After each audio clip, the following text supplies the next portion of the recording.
I think the highest priority is the economic and business cooperation.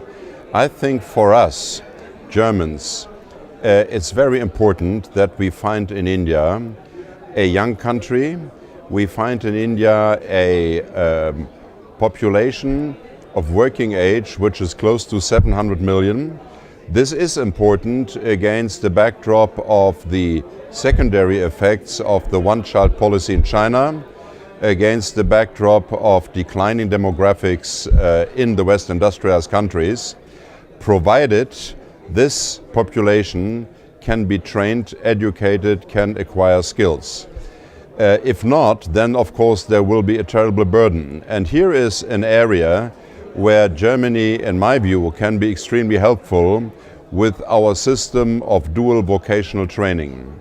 So training 3 days a week on the workshop and 3 days a week actually in school, because that is important to develop the necessary industrial base which India managed to leapfrog in recent years.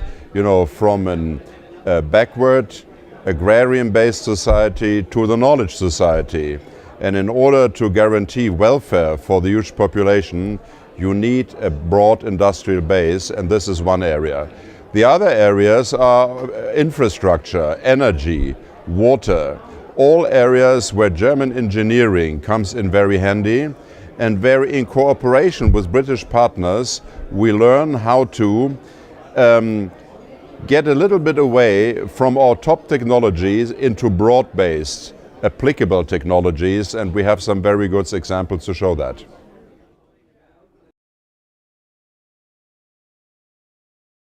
I mean, government-to-government contacts are important because they set the framework. They are also important if we cooperate in the global affairs, for instance, in the system of the United Nations, in the G20, etc. But the real heavy lifting has to be done by business itself, and what is equally important is the contacts of the civil society, because after all, we share the same set of values, we share the same form of parliamentary democracy, we both believe in the social market economy, and I think that this is important, that all these three pillars carry the same weight. The European Union is of course a world power today as far as trade is concerned, because that is where they're integrated. They're all over the place where foreign and security policy is concerned, but more and more we like to pool our resources and we like to speak with one voice. For instance, in India we have a EU ambassador, and for India, who is used over the decades, if not century, to treat partners more in a bilateral vein, it's a learning experience. So what we normally do is, when the EU ambassador makes a démarche, that some of the member ambassadors, the British ambassador, myself, the French ambassador, join in to show that we are really serious, that we really are speaking with one voice, and that we put all our weight behind the European ambassador and behind a meaningful foreign and security policy of the Europeans. We are one of the most active countries in Afghanistan. We had at some time more than 5,000 soldiers on the ground, and so we can say in the neighborhood we were one of the major security players.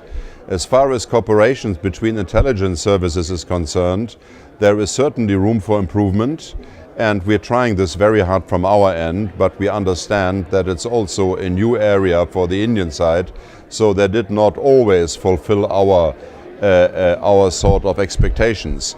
And to the proof of the pudding is in the eating, we were prepared to put at India's disposal the most advanced fighter aircraft there is in the world, the Eurofighter Typhoon, which unfortunately India did not take up that offer. But all I want to say is we regard India's security as our own security. We regard India as a security partner, and I think we are making progress in the future. The euro crisis as such has not changed it much, because it has again showed to Indian friends that Germany is the powerhouse in Europe, but that Europeans can only be active in a globalized world if they speak with one voice, because even the Germans are too small to do it on their own. So I think, if anything at all, the Euro crisis sharpened the perspective of our Indian partners, the importance of working closely together.